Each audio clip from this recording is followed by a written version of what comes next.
charité. Nourrissez votre cœur du feu des charités, fille du Fils de l'homme, aux yeux pleins de clarté.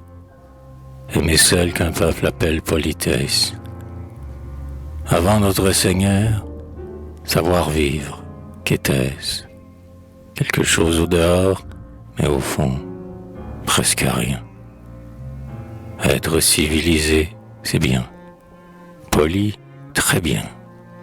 La politesse, fleur de l'homme charitable, règle notre attitude et rit à notre table, et donne un sens exquis aux choses du repas.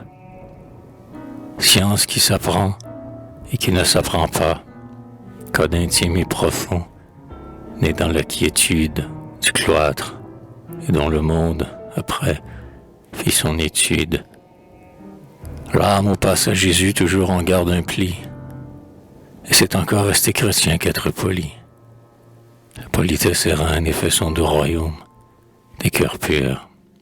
C'est un lys royal qui les embaume, non celles qui se montrent en chapeaux élégants, bien qu'un homme se lise aux couleurs de ses gants, ni celles qui fatiguent, ou bien qui complimentent, obligées à se taire à moins qu'elle ne mente, mais celle-là qui règne avec simplicité, qui sait servir le miel pur de la vérité, qui veut laisser chacun ou chacune à sa place, qui calme les transports comme elles rompt la glace. Parmi les charités, si légère au sol, qu'elle foule si peu, que l'on dirait un vol timide à fleur de terre, ou d'ange ou d'hirondelle, venant des tout petits qui soupent sans chandelle, sous les arbres, les yeux dans leurs cheveux trop longs, et viennent d'Italie avec leur violon. Du vieux joueur de flûte, aux mèches toutes grises, et du pauvre, à genoux sur le seuil des églises, qui marmotte une antienne ou qui froisse les grains, du rosaire, à la fête où vont les pèlerins. Parmi les charités, porteuses d'escarcelles, d'un vers reconnaissant je veux célébrer celle qui passe en écoutant les plaintes des roseaux et qui donne aux petits comme on donne aux oiseaux. Fais ton miel admirable, ô reine des abeilles. Charité, donne encore tes jours, ton cœur, tes veilles. Jésus multiplia les poissons et les pains.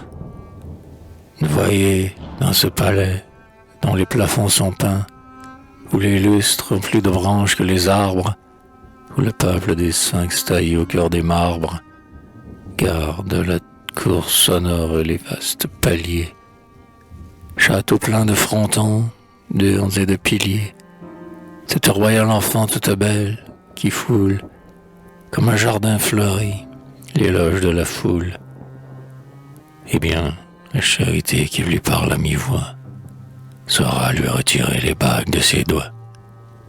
La perle close au coin de son oreille en flamme, sa chevelure rit la gloire de la femme, sa chambre le soleil allonge dans la paix, sa large griffe d'or sur les tapis épais. Ses miroirs éclatants, les servantes accordent, ce vestibule altier, plein de dessus de portes, où des gens, dont le vent chiffonne le manteau, sont poudrés par bouchers, fardés par watteau, et l'œil de ces bergers diseurs de douces choses, les grands vases de fleurs, où Sèvres a peint les roses. Ses pieds si délicats chaussés de gros souliers, sa taille consacrée à d'humbles tabliers, sous sa coiffe de tulle et d'épingles légères, l'enfant ira parmi les âmes étrangères, fermer les yeux des morts, coudre le drap fatal, ou, sous les crucifix des murs de l'hôpital, au chevet d'un mourant dont la bouche blasphème, pour lui dire « Je suis votre sœur qui vous aime ». Cette charité-là se nomme amour divin. Elle enivre les cœurs, plus forte que le vin. Père des charités, dont le Père pardonne, Jésus, ô doux Jésus, pour qu'enfin l'on se donne, à vous, dont on tient l'âme et le cœur que l'on a, vous qui changiez en vin l'eau claire de Cana, qui chantez en entrant sonore au col des vases, changez la boue en or dans nos cœurs lourds de vases.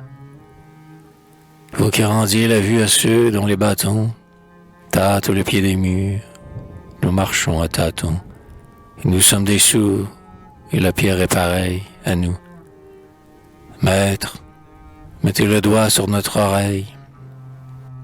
Vous, dont l'ordre, au soleil qui sur le peuple luit, tirez l'hasard blanc des brumes de la nuit. Seigneur, ressuscitez aussi nos cœurs de roche, s'il est vrai, ô Seigneur, que votre règne approche.